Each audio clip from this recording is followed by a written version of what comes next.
ध्यान दीजिए, निर्गुण परमात्मा मेरे कहने से नहीं पता चलेगा, ये अनुभव का विषय है। कैसे? पंखे से आने वाली हवा आपको दिखती है ना, एसी से छूटने वाली वो ठंडी हवा हमें दिखाई नहीं देती, पर पता चलता है। जिस क्षण पंखा बंद होगा तुरंत पता चलेगा पंखा बंद हो गया, ये हवा का अनुभव होता है। उसी तरह निर्गुण पर तत्व का अनुभव करना चाहिए। वो अनुभव कब होगा? तो कहा वो समाधि के द्वारा होगा। समाधि कब लगेगी? तो कहा माया से जब व्यक्ति मुक्त होगा तो समाधि का अनुभव होगा। प्रश्न आया माया क्या है, और उसी माया को, संसार को, व्यक्तित्व को समझाने के लिए जो ग्रंथ का प्रणयन हुआ वो है भागवत। ये देवी भागवत आपको अलग अलग प्रोडक्ट दिखाएंगे कि ये है, उसको कैसे, निर्गुण क्या है, सगुण क्या है, और वो निर्गुण सगुण कैसे बन गया।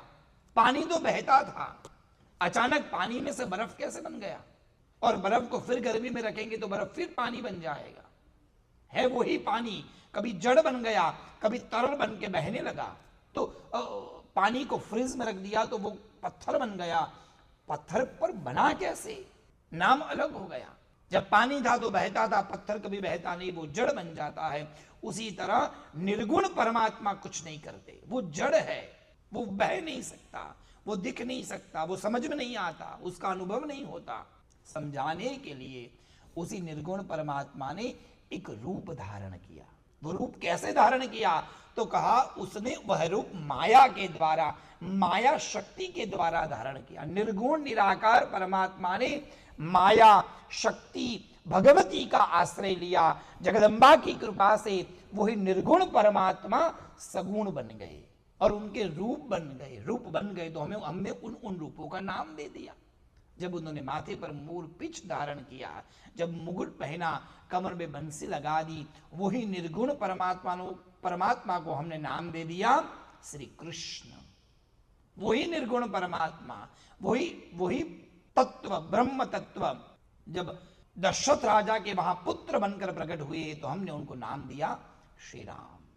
अलग अलग नाम। उसी तरह जब पुरुष रूप में आए तो हमने उनको भगवान कहा।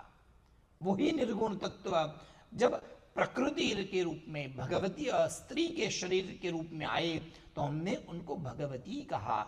हर भगवान एक है, प्रत्येक भगवती भी एक है, प्रत्येक पुरुष एक है।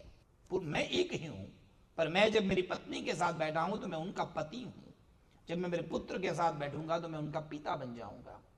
जब मैं मेरे भाई के साथ बैठूंगा तो मैं छोटा या बड़ा भाई बन जाऊंगा।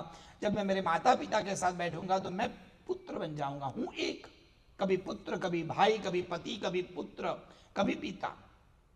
हर जगह पर मेरी रिस्पॉन्सिबिलिटीज, मेरा व्यवहार, मेरा संवाद अलग है। जो व्यवहार मेरा पत्नी के साथ है वो व्यवहार मां के साथ कैसे होगा? जो मां के साथ मेरा व्यवहार है वो मैं पिता के साथ नहीं निभा सकता। उसी तरह भगवती एक है, तत्व एक है। उस तत्व को आप कुछ भी कहो। जिसको गणपति बहुत प्रिय लगते हैं वो कहेंगे ये परब्रह्म परमात्मा तत्व ये और कोई नहीं, ये तो मेरे गणपति बाप्पा है।